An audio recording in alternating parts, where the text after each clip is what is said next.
Selatan, untuk pertama kalinya timnas Indonesia berhasil lolos ke semifinal Piala Asia U23. Garuda Muda cetak sejarah. Usai menaklukkan Korea Selatan lewat adu penalti dengan skor akhir 11-10, Indonesia melaju ke semifinal. Usai pertandingan, Ketua PSSI Erick Thohir membagikan momen bahagia bersama skuad Garuda Muda di laman Instagramnya.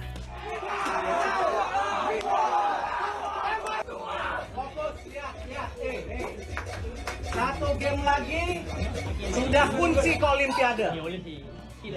Kalau 2 game kita juaranya. Ayo.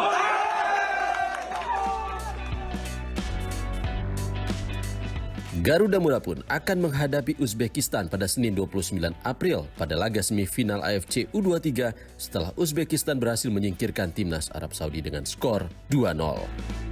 Meski Garuda Muda bermain apik melawan Korea Selatan, namun pengamat sepak bola Kesit Budi Handoyo meminta timnas meningkatkan permainan di laga semifinal.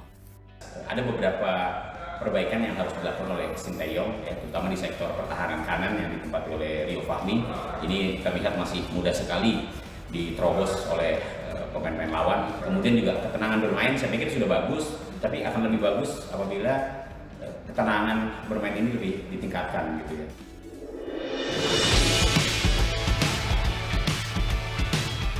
Di balik euforia Piala Asia U23, drama kepulangan Nathan Joaon ke klub Heerenveen sempat mewarnai persiapan timnas Garuda lawan Korea Selatan. Pasalnya, bek kiri klub asal Belanda itu hanya diizinkan bermain pada fase grup Piala Asia U23. Berkat hasil lobi-lobi PSI dan dukungan berbagai pihak, akhirnya Nathan kembali diizinkan memperkuat timnas Garuda Muda di Piala Asia U23. Ketua Umum PSSI Erick Thohir pun membagikan momen tersebut lewat media sosial Instagramnya.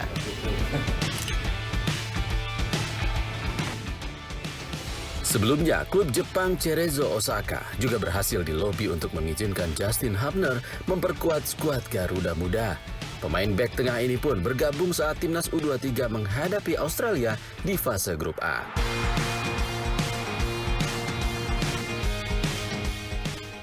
Kabar baik juga datang dari sang pelatih Garuda Muda Sinteyong.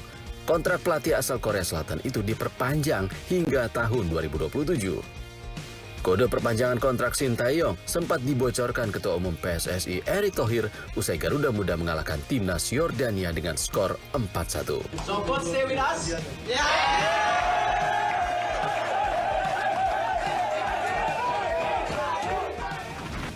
Sinteyong menorehkan sejarah timnas Garuda Muda lolos 8 besar Piala Asia U23.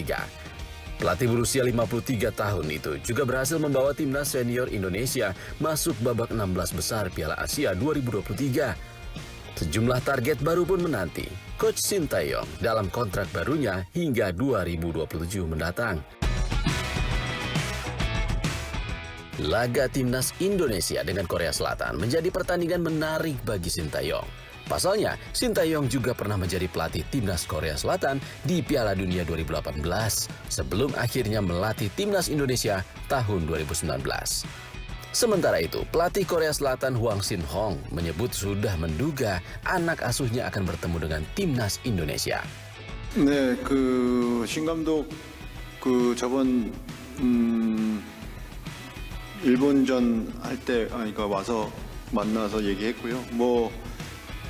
만날 수도 있다고 8강에서 만날 수도 있을 거라고 서로 얘기했고 근데 그게 또 현실이 됐고 하지만 승리를 해야 되는 경기이기 때문에 승리를 위해서 준비할 거고 인도네시아도 마찬가지일 거고 신혜영 감독이 인도네시아를 너무 좋은 팀으로 만들어놔서 저도 보고 상당히 좀 놀랐는데 좋은 팀이라고 생각합니다. 그리고 좋은 퍼포먼스를 보여주고 있고 굉장히 경계하고 우리가 준비를 해야 승리할 수 있는 팀이라고 그렇게 생각하고 있습니다.